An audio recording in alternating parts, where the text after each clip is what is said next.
Shalom and welcome to 2 Minutes of Torah. This year is entitled Preparing the Home for Pesach. People take days, weeks, almost a month preparing the home for Pesach.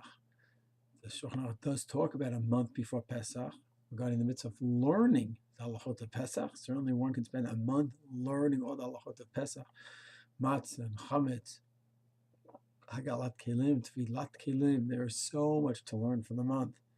Mitzvah Hashem, may every man who speedily in that days will have the Mikdash back and learn all the halachot of korbanot. Plenty to learn for a month. What about the cleaning for the month? So the Shulchan Aruch does talk about, the Ramah says that the minhag is to sweep the room, prepare the house before Pesach. When? The 13th, the day of Pesach, the day of the Badika. So if it comes out Badika Sunday night, so on Sunday. One can certainly say that was then. We have different houses now. Maybe then it was a few meters, now it's a few hundred meters. So there's definitely more house to check, machsanim, cars. Granted, there's truth to that. Nevertheless, if a person wants to follow the basic halacha, one doesn't need to have a month of craziness, not even weeks of craziness. And it's important to know some of the basic halachot. First of all, the areas where the children play. So there's a lot of games there, and it depends a lot in the playroom on the parents and the custom in the house. Custom in the house is not let anyone in all year long, and the kids know that, and the parents are strict, and there's no chametz in those rooms. Wherever there's never chametz, that's it. Each person knows. It's a subjective case. It depends on each parent, each family. For some people, it's totally free. For some people, it's clear.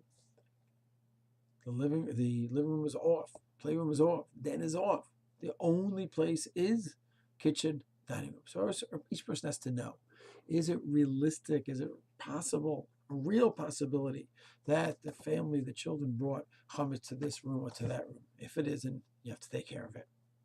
So the playroom, let's say family lets the kids walk around with pretzels, snacks through the house. So the playroom, you have closets and closets, hundreds of toys. So there really could be chametz there. It could be hours and hours, and that's where the hours and days come up with. That's how we come up with this. So that's not crazy. That's not a chumrah. True. Could be there's real chametz over there. But there's a solution which doesn't have to take days. It could take seconds. And that is that, let's say there's 8 closets in the room, areas of toys for the kids. Take out the key toys that one will use. And everyone knows that there's toys that's sitting there for years, no one touched. Take the key toys that the kids play with, put it into one closet, and all the other closets, simply put a sign on, sell the chametz in them, close up the closet, you're selling all the chametz in those closets, you're not using them, and that's it.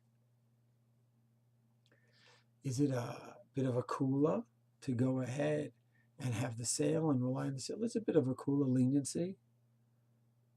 Will it probably be more prudent than spending days and weeks, and especially when it's aggravation and the shalom bayis issues in the house? Yes, I would definitely suggest that. I would call it a kula, a maybe the dechumra. It's a leniency that brings one to a stringency. It's a leniency in the badika.